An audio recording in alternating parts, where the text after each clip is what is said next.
사면초가라는 말을 들어보셨죠? 사면에서 초나라의 노래가 들려온다 이런 뜻인데, 옛날 중국 초나라 항우와 한나라의 유방이 싸울 때 그 초나라의 항우가 처해 있던 절망적 상황을 뜻하는 고사성어입니다. 철로역정에 보면 순례자 크리스찬에게도 비슷한 사건이 일어나게 됩니다. 순례자 크리스찬과 소망이 순례의 길에서 조금 더 편해 보이는 푸른 초장 새길로 들어선 지 얼마 안 되어서 구덩이에 빠지게 됩니다. 천신만고 구덩이에서 빠져나와서 오두막집에서 피곤한 몸을 눕자 잠에 빠지고 말합니다. 그러자 그곳을 다스리던 절망의 거인이라는 영주에 의해서 그가 체포를 당하게 됩니다. 절망의 거인, 영어로는 Giant Despair라고 불리우는 그 사람에 의해서 붙들림을 받아 의심의 성에 갇힙니다. Doubting Castle, 지하 감옥에다가 그를 크리스찬과 소망을 가두어 놓게 되었는데, 절망의 거인에게 아내가 있었어요. 이 마누라의 이름은 영어로 diffidence, 현대 영어로는 mistrust, 의욕이라고 번역을 할 수가 있겠습니다.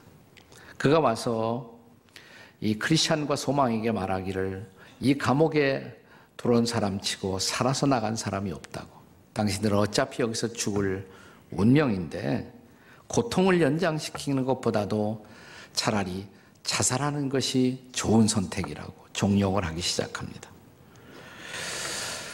크리스찬이 생각해 보니까 그 말이 진실하면 정말 살아봤자 소망이 없잖아요. 그렇다면 어쩌면 자살이 나은 대안일 수도 있겠다, 이런 생각을 하기 시작합니다. 그러자 옆에 있던 소망이, 하지만 그것은 우리가 따르는 주인의 명령을 거스리는 것이 아니냐고, 그렇게 할 수는 없다고, 그렇다고 우리가 다른 사람을 살인할 수도 없고, 우리는 어찌해서든 버텨야 한다고, 기다려야 한다고 말합니다.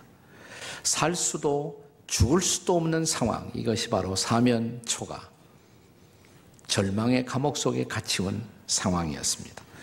사랑하는 여러분, 그런데 우리가 인생을 살다 보면 종종 우리도 이런 처지에 떨어지는 경우들이 있지 않습니까? 오늘 본문을 읽어보시면 예수님의 수제자 사도 베드로도 그런 상황을 만나게 됩니다. 오늘 본문은 헤롯 왕의 출현과 함께 시작됩니다. 여기서 헤롯 왕은 예수님 아기 예수로 태어났을 때 헤롯 왕이 아니에요.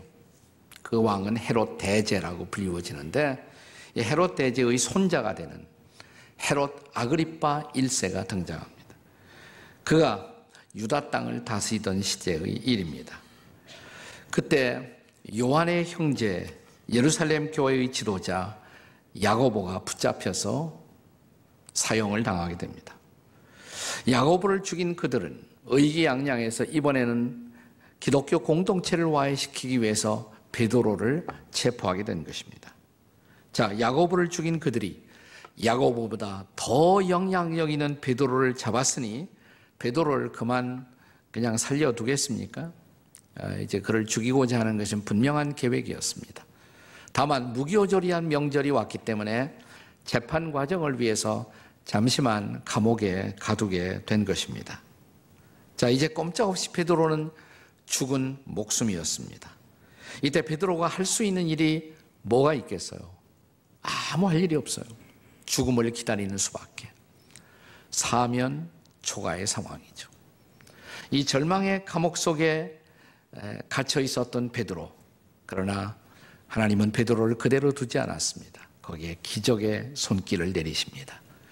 그리고 한순간 베드로는 자유의 몸이 되어 절망의 옥문을 열고 나오게 됩니다. 자, 여기 절망에 빠진 감옥 속에 던짐을 받았을 때 그때 우리가 할 일이 뭘까? 이 감옥에서 나오기 위해서 우리가 할 일은 도대체 무엇이겠습니까? 라는 중요한 질문을 우리는 던져보고자 합니다. 인생을 살다가 절망의 감옥 속에 던짐을 받았을 때 거기에서 해방되기 위해서 우리가 할 일, 첫째로 주의 섭리를 여전히 믿어야 한다는 것입니다. 주님의 섭리를 믿어야 합니다. 오늘 본문 사도행전 12장 2절은 요한의 형제 야고보를 칼로 죽이니라는 말로 시작이 됩니다. 여기 요한과 그의 형제 야고보가 나란히 나와요. 근데 형제지만 이 두 사람의 운명은 아주 대조적입니다. 요한과 야고보는 형제지만 요한은 굉장히 오래 살아요. 100살 가까이 삽니다. 근데 야고보는 아주 일찍 죽습니다. 형제라도 다르죠. 이렇게 삶의 길이 다른 것입니다. 네, 그것을 우리는 세상 사람들은 팔자라고 운명이라고 그럽니다. 우리는 좀 다르게 봐요. 우리는 그것을 섭리라고 말하는 것입니다. 사실 사도 요한은 장소에서 자연적인 죽음을 맞이하게 되는데 그 중요한 이유가 뭐냐면 요한에게 주어진 미션이 예수님의 육신의 어머니 마리아를 돌보는 거예요. 그러기 위해서는 요한이 오래 살아야 돼요. 오래 살아야 할 이유가 있었어요. 그래서 오래 사는 겁니다. 이게 바로 섭리예요. 그러나 같은 예수님의 제자였긴 하지만 야고보는 아주 일찍 죽게 되죠. 이게 다른 길이에요, 인생이. 그것을 우리는 섭리라고 말하는 것입니다. 영어로 섭리를 providence라고 말합니다. providence. 두 가지 단어가 합한 말인데 pro라는 말은 원래 before, 앞서서이라는 말이고 그 다음에 비디오 알잖아요. 비디오가 본다 이 말이에요. 앞서서 본다. 그러니까 섭리란 단어의 본래 뜻은 하나님이 앞서 보시고 계획하신 것, 이것을 우리는 섭리라고 말하는 것입니다. 우리 각 사람을 향한 하나님의 섭리는 달라요. 자, 야고보가 죽은 후에 예수님의 제자 가운데 또 베드로가 붙잡힙니다. 그러니까 인간적으로 보면 야고보를 죽인 그들이 베드로도 죽이려고 붙잡았으니까 죽어야 마땅합니다. 그러나 섭리는 다를 수도 있는 거예요. 자, 베드로 편에서는 어떤 생각을 했을까요? 나도 꼼짝없이 죽는구나, 이런 생각도 할 수가 있었겠죠.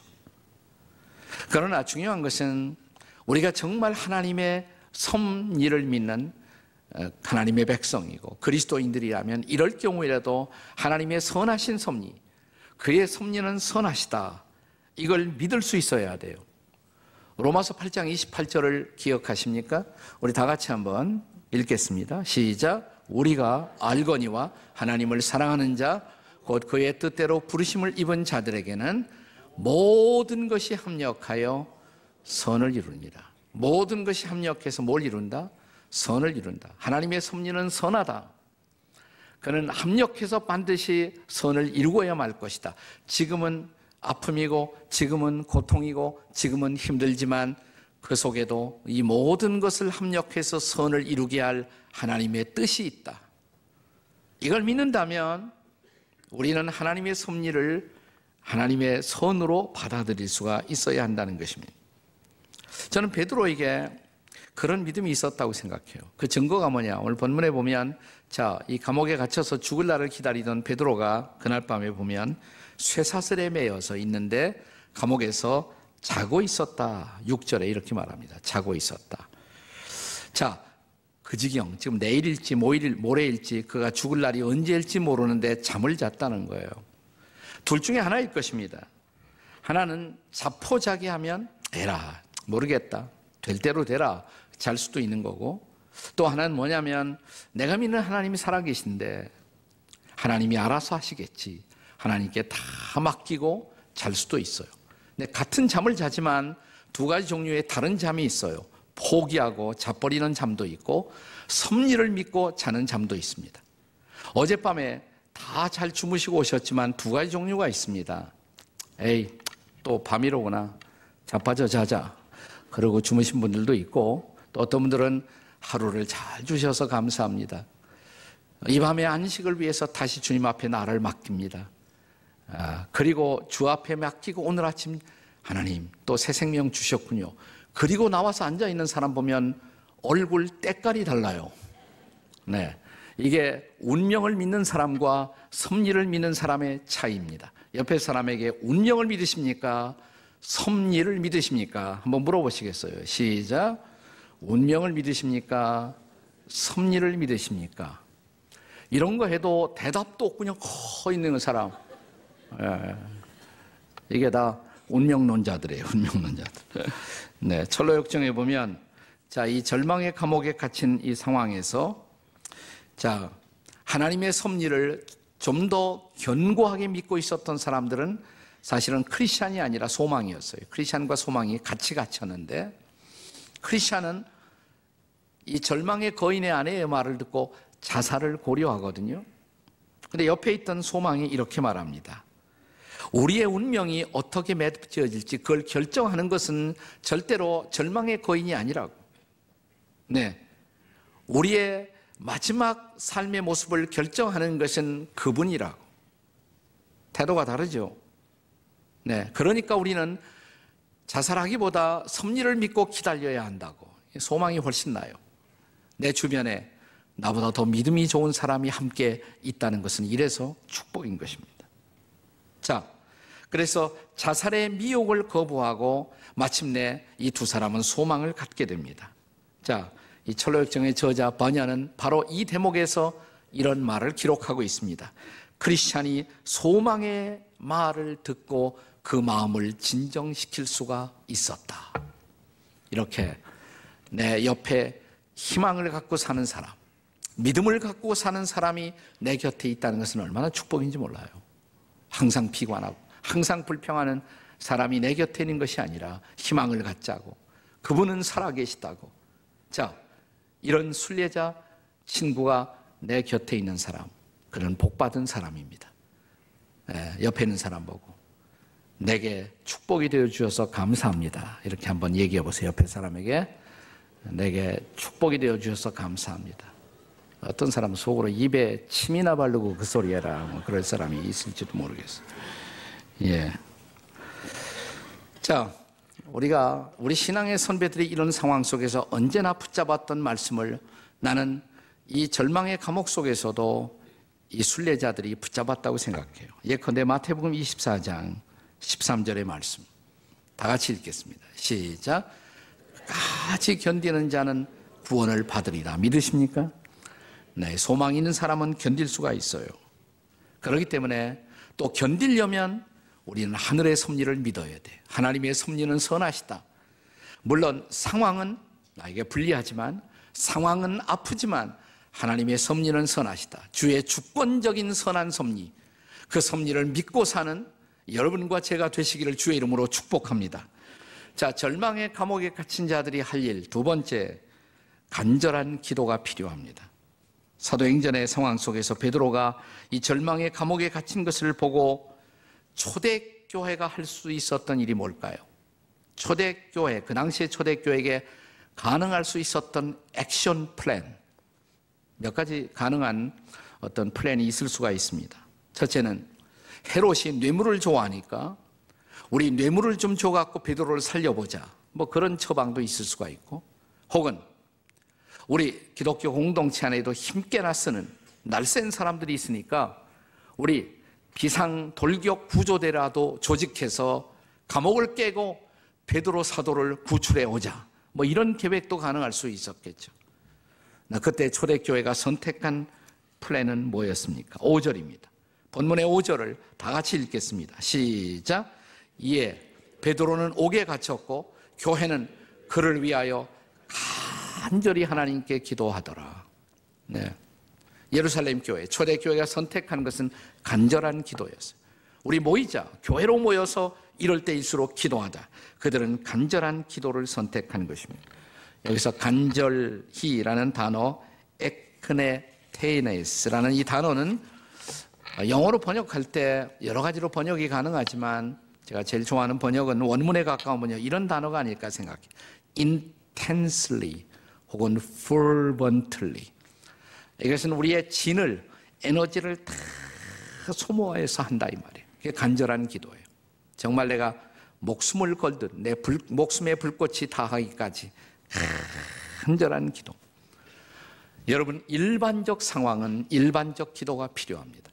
비상한 상황은 비상한 기도가 필요해요. 지금은 비상한 상황이 아닙니까? 보통 기도로 안 돼요. 그게 간구예요. 간구가 필요할 때가 있는 거예요. 살다 보면. 다시 철로역정으로 돌아와 보십시오. 자살까지 생각했던, 자, 이 절망의 감옥에 갇힌 크리스찬과 소망은 버티다가 이런 생각을 해. 크리스찬이 갑자기 생각이 나서, 근데 우리가 이걸 왜 안 했지 그동안? 다른 거 다 해보면서 버티고 견디면서도 기도는 안 했구나, 이걸 발견합니다. 그렇습니다. 철로역정에 보면 토요일 날 밤에 기도를 시작한 그들의 기도는 주일 새벽까지 계속됩니다. 주일은 부활의 새벽이에요. 주일은 부활의 새벽입니다. 부활의 아침, 그들은 마침내 기적을 경험하게 됩니다. 사랑하는 여러분, 부활이 필요하십니까? 기도하시기 바랍니다. 아니에요. 기도 정도로 안 돼요. 간구하시는 여러분이 되시기 바랍니다. 그렇습니다. 교회가 간구를 시작한 순간 사도행전 12장 7절을 보세요. 사도행전 12장 7절 다 같이 시작. 호련히 주의 사자가 나타남에 옥중에 광채가 빛나며, 주님의 개입이 시작된 것입니다. 천사를 보내어 놀라운 드라마를 시작하십니다. 사랑하는 여러분, 이것이 간구의 결과인 것입니다. 내 인생이 절망의 감옥에 갇혔다, 사면초가다, 이렇게 느끼는 분 계십니까?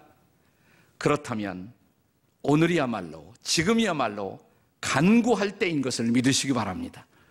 자, 절망의 감옥 속에서 우리가 할 일, 세 번째는 말씀을 순종하셔야 한다는 것입니다. 초대교회의 간구와 함께 하나님의 개입, 하나님이 보내신 천사의 활동이 시작되었다고 성경은 기록합니다. 이제 베드로를 구출하기 위한 하나님의 구체적인 역사하심이 시작된 것입니다. 7절 하반부에 보면 천사가 메시지를 줍니다. 베드로를 향해서 말씀을 줘요. 7절 하반부에 급히 일어나라. 또 8절에 보시면 띠를 띠고 신발을 신어라. 그 다음에 겉옷을 입고 따라와라. 베드로가 할 일이 뭐가 있겠어요? 자, 9절에 보시면 베드로가 나와서 따라갈새 순종했다 이 말이죠. 천사가 전달한 메시지의 말씀에 그대로 순종했다 이 말이에요. 그 결과가 뭐예요? 해방이었습니다. 자유였습니다. 감옥으로부터 해방해요. 이제 10절을 보세요. 10절 다 같이 읽겠습니다. 10절 다 같이 시작. 이에 첫째와 둘째 파수를 지나 시내로 통한 쇠문에 이르니 문이 절로 열리는지라 나와서 한 거리를 지나매 천사가 곧 떠나더라. 할렐루야. 우리가 성경에 보면, 그리고 하나님의 백성들의 주변에서 간증을 들어보면 절망의 밑바닥에 빠졌을 때 하나님이 백성들에게 일하시는 어떤 방법의 틀이 있어요. 일반적 틀이 있습니다. 대개 이런 것입니다. 우리가 절망 속에 빠졌을 때 하나님이 우리에게 하시는 일이 뭐냐면 그 절망의 밑바닥에서 우리로 하여금 기도를 시켜요.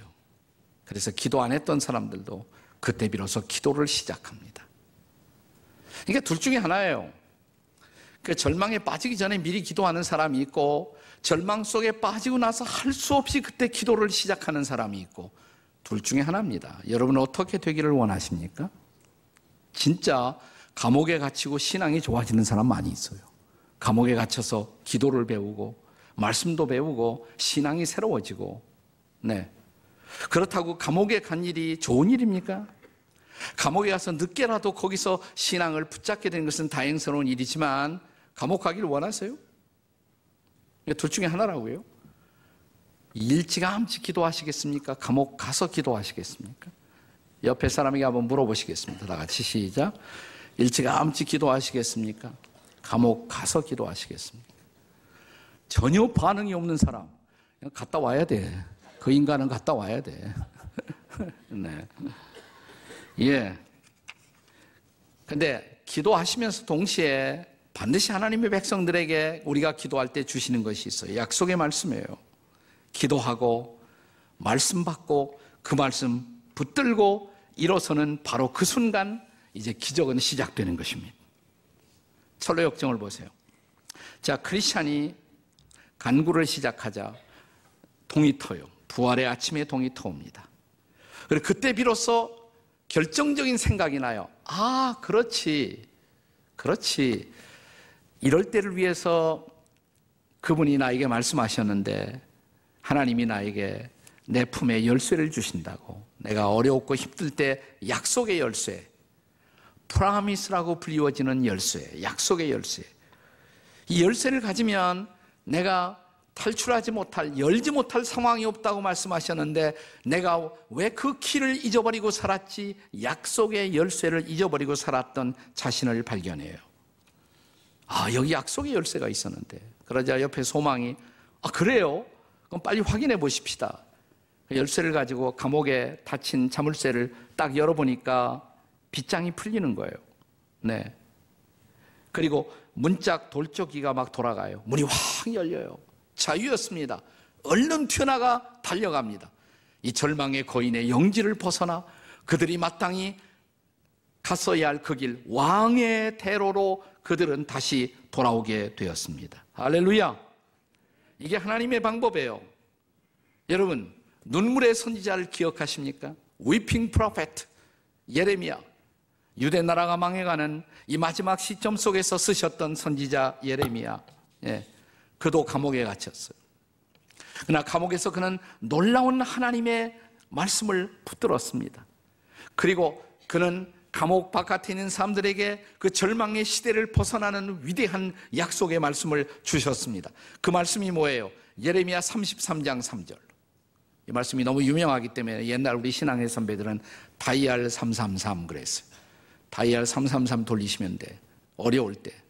자, 예레미야 33장 3절 다 같이 읽겠습니다. 시작. 너는 내게 부르짖으라. 내가 네게 응답하겠고 네가 알지 못하는 크고 은밀한 일을 내게 보이리라. 아멘이십니까? 네. 그게 다이알 333이에요. 예레미야 33장 3절. 제가 우리 교회 시작할 때도 이 말씀 붙들고 시작했어요. 네, 이걸 비전 333. 네, 예레미야 33장. 우리 교회를 통해서 주실 약속이 뭡니까? 기도하고 시작했어요. 중보 기도와 함께. 그래서 오늘 우리 교회 오늘을 만들었던 중요한 약속의 말씀이었습니다. 그러나 이 말씀과 함께 이 말씀을 받던 상황을 좀 더 자세히 보려면 예레미야 33장 1절을 보셔야 돼요. 같이 읽겠습니다. 예레미야 33장 1절 시작. 예레미야가 아직 시위대 뜰에 갇혀 있을 때 여호와의 말씀이 그에게 두 번째로 임하니라 이르시되. 거기에 말씀이 임했어요. 그 말씀 붙들고 기도하면서 그는 이 절망의 상황 속에서 새로운 시대의 소망을 보기 시작한 것입니다. 여러분, 내 인생이 절망의 감옥에 갇혔다, 사면 초가다 이렇게 느끼는 분이 계십니까? 기도를 시작하십시오. 아니, 간구하시기 바랍니다. 그리고 이제 주시는 말씀에 귀를 기울여 보세요. 말씀을 붙드세요. 그 말씀은 희망의 말씀일 것입니다. 그러면 말씀이 보여주는 그 희망, 그 비전, 그 희망을 붙들고 일어나 새해의 길을 걸어가게 되시기를 주의 이름으로 축복합니다. 내 삶이 아무리 절망이어도 사면 초가이어도 엎드려 기도를 시작하면, 간구를 시작하면, 그리고 주시는 말씀을 붙들 수만 있다면, 일어설 수가 있다면 희망의 드라마는, 비전의 드라마는 오늘 여러분의 삶 속에도 일어날 수 있다는 것을 믿으시기 바랍니다. 그런 한 해가 되시기를 주의 이름으로 축복합니다. 기도하시겠습니다. 낙심하고 좌절하고 절망의 감옥에 갇힌 성도들이 있습니까? 저들을 좌절하게 만드는, 낙심하게 만드는 좌절의 영들은, 낙심의 영들은 떠나갈지어다. 절망의 영도, 자살의 영도 떠나갈지어다. 다시 꿈꾸게 도와주시옵소서. 다시 비전을 보게 도와주시옵소서. 다시 소망하게 도와주시옵소서. 다시 일어서게 도와주시옵소서. 예수의 이름으로 일어설지어다. 새로운 꿈을 꿀지어다. 새로운 내일을 바라보게 도와주시옵소서. 우리 주 예수 그리스도의 존귀하신 이름으로 기도드립니다. 아멘.